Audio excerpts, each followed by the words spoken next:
Welcome to Talking Halos. This is Derek Ciapola with my co-host, my partners in crime, on a Sunday afternoon. Yes, we're crazy. We're doing this while trying to watch football, especially, well, for some of you, it's good football. For others, it's not so good because the Rams, well, let's be real, they suck right now. And the Giants don't for once. Nate, Yes, are you pleased with this? I am. This is good. This is Playoff good. hopes. And on the other side here, we have Jared Timms, the Tom Brady worshiper, which automatically puts me in the realm of vomiting in my mouth and then crying endlessly to think I actually associate with this guy. But are you watching yourself some Tom Brady today? You know he's newly single, right? Just counting down the days till baseball season. Oh, so you don't even want to comment on that. Can't hate You on don't the you don't even want to comment on that. can't hate on the goat. Can't hate on the Can't, goat. oh yes, I can. I can. He's Tom flipping Brady.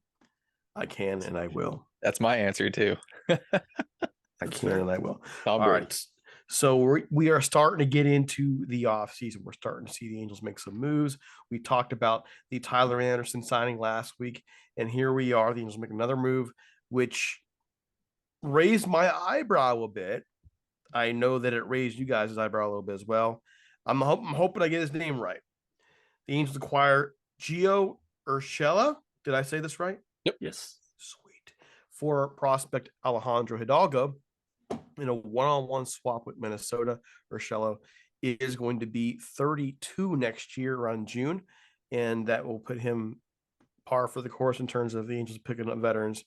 It is an interesting trade nonetheless. And I guess the first thing I want to ask is, what does this mean? Because we know the Angels were going to be on the market for a shortstop. We're hearing grumbles of them playing him at shortstop. I guess I will start with Nate because we sure need some negativity to start the conversation. If he plays shortstop, the Angels are winning 75 games. Let's just get that out of the way right now. I mean, let's just be honest. I mean, if this guy's the starting shortstop, they're a last place team, and it's not close because this guy hasn't played shortstop in 4 years. I think he's actually played shortstop 3 innings or 3 games in the last 2 years. He's not a shortstop. He's a third baseman. He's a very good third baseman, but he is not a shortstop. He would actually fit better at first base than at shortstop, in my opinion. Yeah, I found the trade kind of confusing. It reminds me a lot of the Matt Duffy signing, and to throw a wrinkle into this as well, I think Gio Urshela is going to get non-tendered if this trade didn't get done, so that's why there wasn't really that much of a return from the Angels, because the Angels just wanted to make sure they got him, but I think he was getting non-tendered. All right, there's one. Okay, here we go. Jared Timms, the more positive I view, I believe. It's an interesting trade. I mean, Nate brought it up with Matt Duffy. Yeah, everybody needs a Matt Duffy. Good winning teams have a guy like Matt Duffy who can play all over the diamond. You know, Nate mentioned it. Urshela can play third base. He can play all 4 infield positions, which is valuable in today's game. Didn't give up too much for him in Alejandro Hidalgo, who, side note here, if I'm allowed to talk about Alejandro Hidalgo, 91, 93, he's been mid-9s, has a changeup in that back pocket that's flashes above average and a slider as well. He predicts as a 5 starter. So Twins can do something with that. Tip the cap. There's some potential there. 1 year of Urshela. I'm not a huge fan of giving up 6 years for 1 year. How for anybody, even dating back to the Jahmai Jones for Alex Cobb trade, I didn't like that one. But Urshela is interesting. The Angels have depth now, and I say that sparingly because they still need a lot more depth to be good. But it becomes very, very interesting on what they're going to do. Is Jared Walsh available opening day? Can you platoon Urshela at first base with Walsh, where You know, who's playing second base? Is it Rengifo, Fletcher? Who's going to be shortstop? I mean, I know we can probably break that down. There's been some rumors of the Angels looking at Dansby Swanson here in the last couple of days and really pushing hard for that. So it's just going to kind of depend. And I think Anthony Rendon's your third baseman, regardless of what happens there. So yeah, it's going to be really, really interesting to see exactly what happens here in the next coming, days and weeks, probably next 2 weeks, to see if they get a shortstop. They're going to be in on one of the big shortstops. I mean, end of story. All right. So my turn. Then I guess I get to be the one who's not so negative. I think it's a good move. I mean, if you're a pitcher who you think max a 5-starter, you got plenty of those guys in your organization right now, believe it or not. It's the shortage of number 2 and number 1 stars in the organization that makes things a little scary. You don't have those. You have plenty of guys who may be a 5. So it doesn't bother me to give a 6 for a 1 in terms of years. If he works out, I don't think he just stays for 1. I think he resigns affordably. The thing is this, there are a lot of ifs about the Angels roster right now. One, sure, we got Rendon back at the end of the year. He's also been injury prone for the last 2 or 3. You had Walshy who got hurt and who was not having a good season before that. So he gives you versatility, he gives you depth. And if worse comes to worse, those guys are all healthy, you still have a guy you can platoon out when these guys need rest. So I don't have a problem with this at all. He's productive. He hit 285 last year. He doesn't walk a whole lot. He will hit in some ground into some double plays. But I mean, in terms of offensive productivity, 27 doubles, 13 home runs last year, he'll give you more than Duffy will. So I'm on board for it if he's not your starting shortstop, just like Nate said. And I don't think he is. I don't think that's the intention. I think he'll be a guy who moves around. He's your utility guy who will get the job done, and he'll get his at bats. But that's where I'm at with it. I don't think the Angels went and got him just to be the guy who sits at third base or first base or even shortstop. He's a guy who's going to move around. So, and I think we're all in agreement with that. I like where we're at with that. And you bring up a really good point. Like, if Gio Urshela plays 140 games, but starts 1 game at first base, 1 game at second base, he gives your shortstop a day off, he gives Rendon a day off, he's playing 4 days a week, he comes in as somewhat of a defensive replacement some days. That's what you want out of a guy. However, they have a guy like that already in David Fletcher who can do that. He can't play first base, obviously. So Urshela's, got that on him. But if needed, David Fletcher can play first or second base, third base, shortstop, and a corner outfield position if you really need him to go there. So, I mean, yes, depth is needed, and guys like this are definitely needed. But you got a guy like that already. I'm going to point that out, though. David has not been healthy, and he hasn't been staying healthy. 100%. So this is your backup. If David stays healthy, great. But even then, David's not going to give you some of the power he gives you. David has his own flaws and his own thing. So my point is, you can't count on this roster staying healthy right now because it hasn't. So get a guy who can come help you. It's a lot of money for a guy who you are hoping to be a replacement for an injured guy. But nevertheless, he will be a serviceable replacement. The interesting thing that I think that gets brought up with this, does Rengifo get moved? Does Fletcher become the everyday second baseman, which I know Jared does not want? I would probably be on the same boat with that as well. But does Rengifo become expensible? This is an all-time high for him value-wise, coming off a really, really good year for him. Does he become expendable and possibly bring back a starting shortstop? Or does it bring back another starting pitcher that the Angels need? Does it bring back the left fielder they're needing? There's a bunch of positional needs on this team. It's not like the Angels are sitting here like, oh, we only have one need. Like, the Angels have a first base need, they have a shortstop need, they have a left field need, they have starting pitching need, and they have bullpen need. And they just have organizational depth need as well. So it's not like this team is completely set in stone. So does Rengifo become expendable with this? Well, Jared, does he? Are the Angels contenders or pretenders? Like, if the Angels are contenders, why are you trading away a guy that was producing for you last year, right? Like, yes, his value is at arguably a high, right? But I mean, the guy's producing for you. He's not a great defender at second base. He's a slightly above average hitter. 110 WRC plus, I think, is pretty close to what he put up last year. I think Gio Urshela was a 104. David Fletcher, you're looking at, I mean, if you get a 90 WRC plus out of David Fletcher, it's a good season. So at the moment, Luis Rengifo is your best hitting second baseman. Now, is he your best defensive second baseman? Probably not, So It wasn't bad though. No, I mean, debatable. From an error standpoint, if you're a believer in the advanced stats, UZR, defensive runs saved, he's not a good second baseman. He's probably one of the worst in the league. And I don't trust putting that at shortstop either, by the way. So if anybody's saying, Luis Rengifo should play shortstop, absolutely not. If he can't play second base, there's no reason to put him at shortstop. Agreed. So it just depends on what your view is on Luis Rengifo. I mean, I think I mean, again, it also depends on what the Angels are doing. Are you pretenders? Or are you contenders? Well, it also depends on what they're getting in return for him too. Like if you're getting a number 3 starter who's not getting paid at all, I mean, I think that's something to at least look into. If you're getting, a reliever who's getting paid, well more than he should be, then probably keep Rengifo. If you're getting, a minor leaguer or two that's not really going to help you for multiple years, then let's keep Rengifo. Unless somebody's going to blow you away, yes, I agree with keeping Rengifo, but I mean, we still have a bunch of needs on this team. First base is still a need, shortstop, left field, pitching. If we can use Rengifo to get better somewhere else, why not? Especially if we just trade for Urshela. Urshela could play second base every day.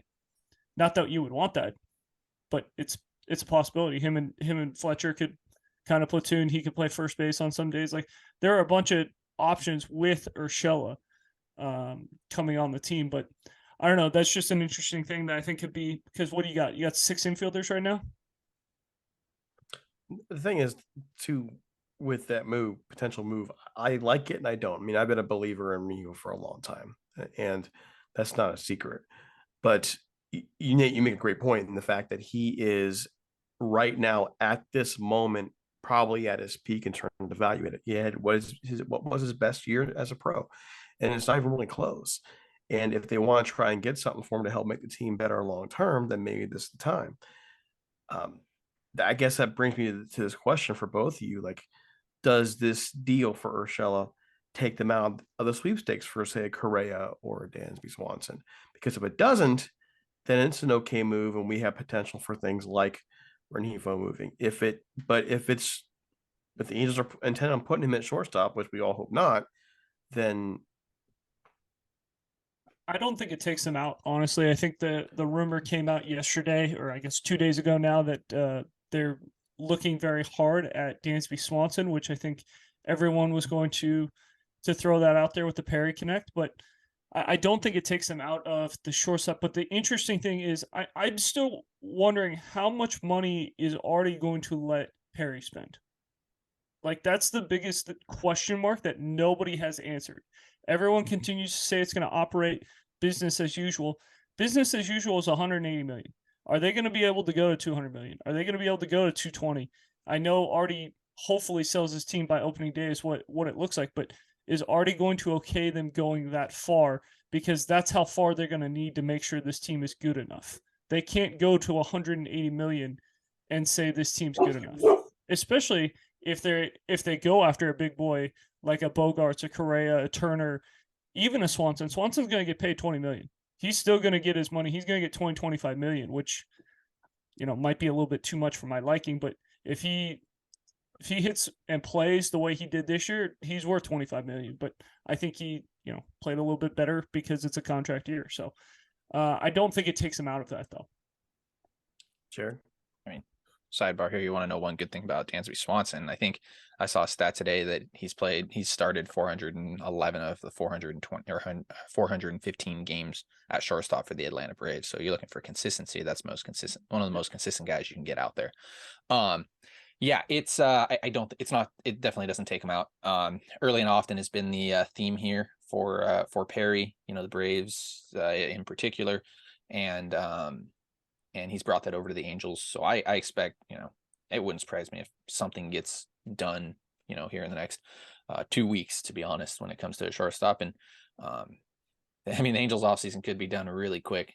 But yeah, I mean, Nate brings up another good point. It's like, what do you expect? This is, I said it before and I'm going to say it again. This is like the worst offseason for Artie to sell the team and not to be involved in anything, not to get, not us as fans, not to have communication, and what's going on. So we don't have the figures quite yet. Obviously Urshela's owed $9 million. So we're probably looking at the Angels being able to spend, what do we say, another 25 million if we're on Artie terms, right? Maybe a little bit more, maybe a little bit less.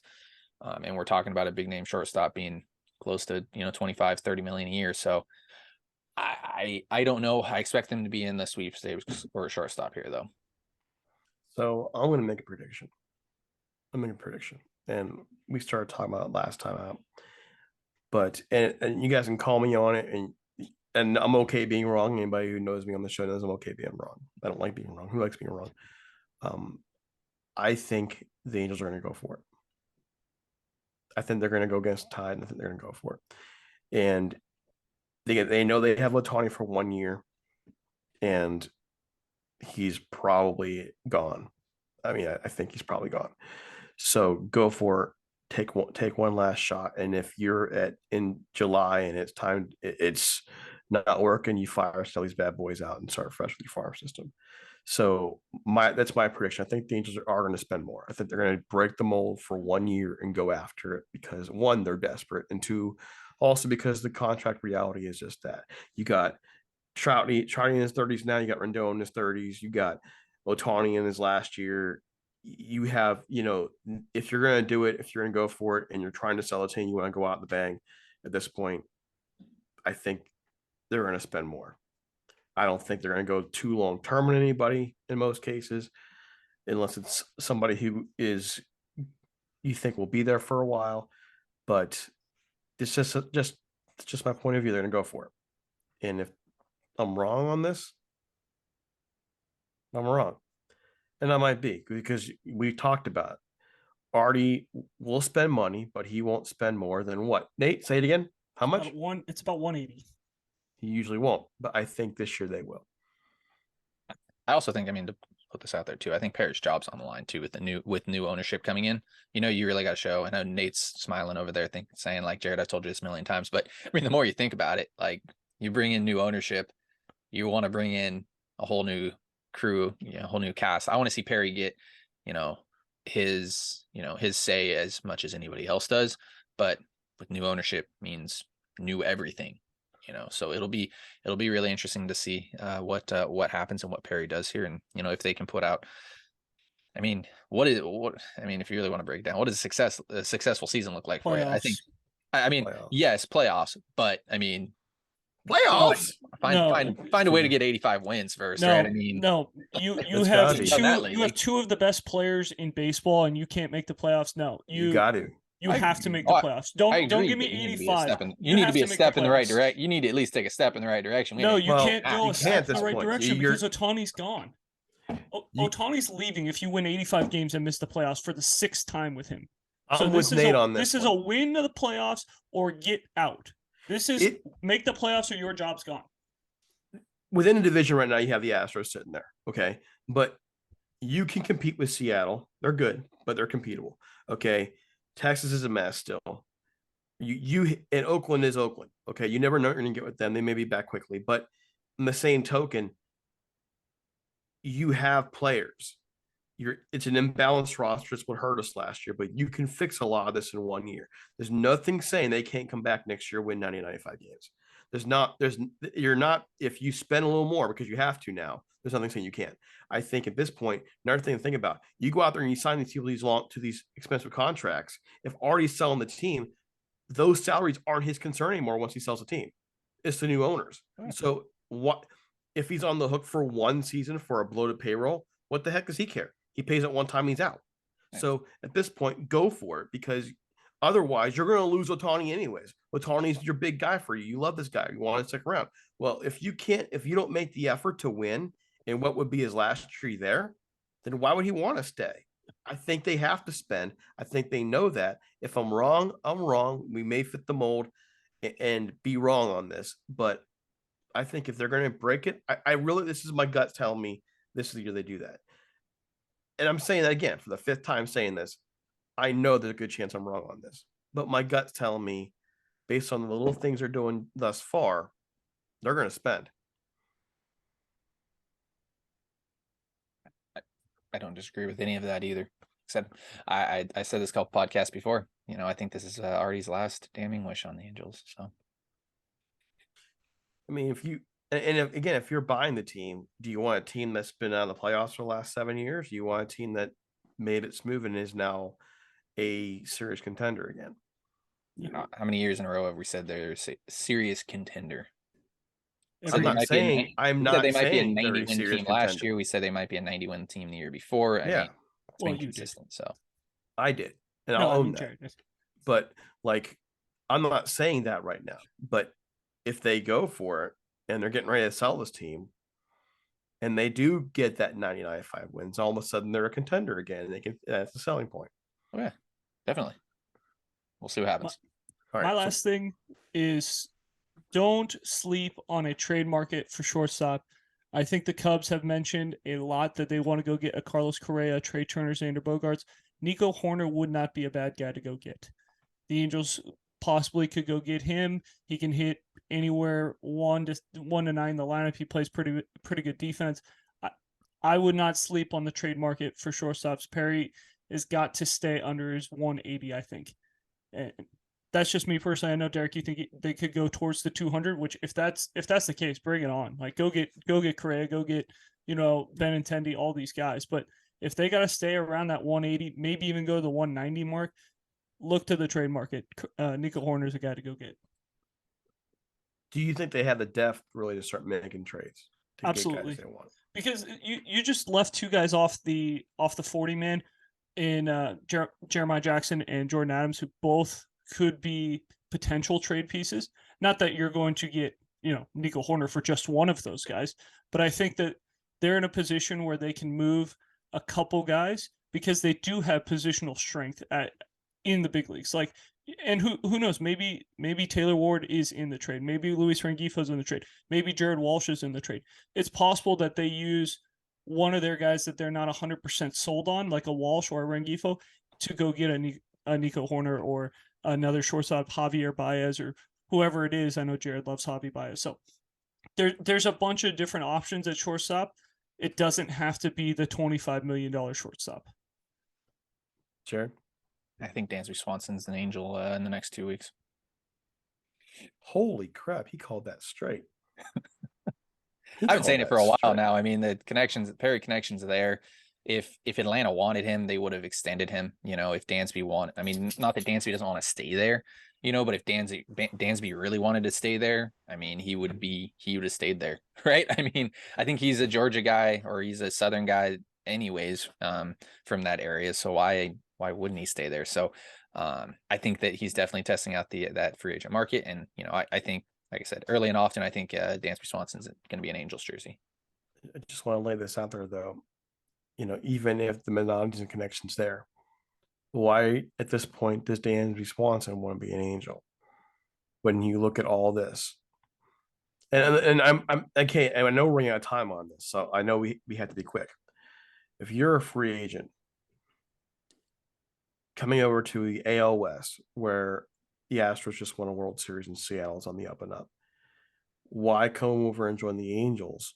Just as they've been through all the stuff with Eric Kay and all that stuff, they haven't made the playoffs since the last decade, like 2014, when they haven't made great decisions across the board. What would attract, besides the fact it's Paramanazian, to come over and be an Angel when you're coming over from a team that won 100 plus games last year? A lot of teams are going to want Dansby Swanson.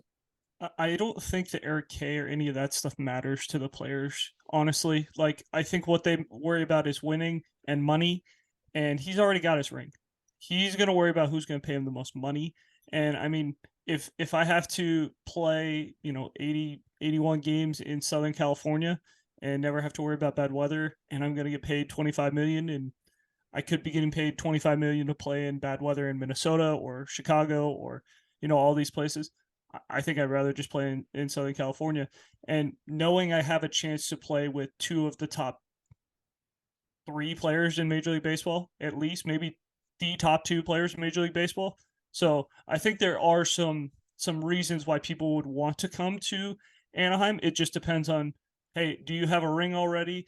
And are the Angels willing to pay as much as the other teams? Before I go to Jared, I want to make this point. Not just about Eric K. I threw him out there, but okay, this is a team whose front office has been a mess for a while, whose development has been a mess for a while, who we've seen injuries across the board.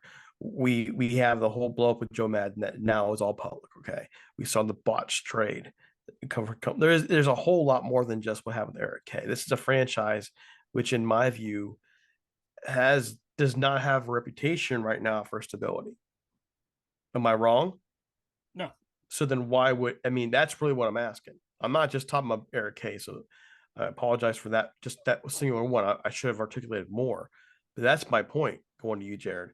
It's not just one thing. It's a lot of things that, to me, if I'm a guy who, and maybe Nate's got this right, if I'm a guy who wants to win and is looking for a stable organization to do that, then maybe the Angels aren't it. So why go? Jared. New ownership. Get new ownership here. And like, I mean, Nate mentioned it. I mean, $25 million. And I mean, what is he going to get? 7 years, right?